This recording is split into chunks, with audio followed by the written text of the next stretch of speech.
What's up, guys? On this tech tip, I want to go over a few things you should check on your bike at the track before you start it and before you get going. These are a couple things that can change rapidly. They can change from altitude and temperature, and it's just something you want to double or triple check. Sag is a good idea. It can change a little bit with every ride, and small changes of that can have a big effect. I'll be honest, I don't do that often, but if you're sitting around at your pits with nothing to do, just check your sag, and you might be surprised. A super important one is bleed your forks. These forks pressurize quickly. They will be full of air at the end of every moto. And you really should bleed them after every moto. But definitely at least bleed them after a day of riding, guys. Come on.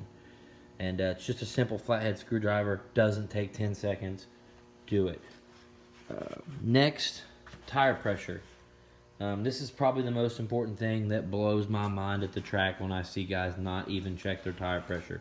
This can change drastically, guys, if your bike sits in the garage a few weeks, even a few days. Depending on what size you are and what kind of conditions you're in, normally 12 to 14 is what you should run. I'm a heavier guy at about 200 pounds, so I run 14. Could I get by with 12?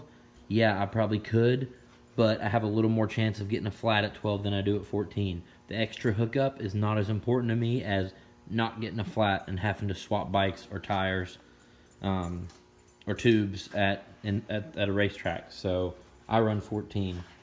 If you've got a carbureted bike, make sure, like this one, make sure you turn on your gas. I can't tell you all the stories about people with broken collarbones because they didn't turn on their gas and made it half a lap around the track to the big triple and bogged and endoed and broke their face. So check your gas if you're on a 2-stroke or an older carbureted 4-stroke. Also, super important, vent hose.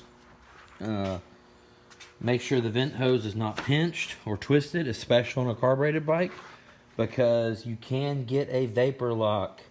It'll vacuum lock and create a dangerous bog or stall later in the ride. May not happen. Could be all it takes to bog you up a face and destroy yourself. So take this off. Make sure you can blow through it. Make sure it doesn't get pinched. Don't put those crappy little nubs on there that everybody likes because they got the shiny little caps.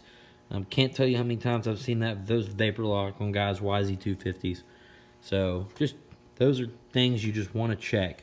Besides that, just grab some stuff. Make sure it's not loose. Make sure the plastics aren't falling off. Especially if you got a Cowie, they are notorious for bolts wanting to fall out. These 8s, the seats, the subframe bolts, always wanting to fall out. So, you don't need to torque them down so much that you strip them.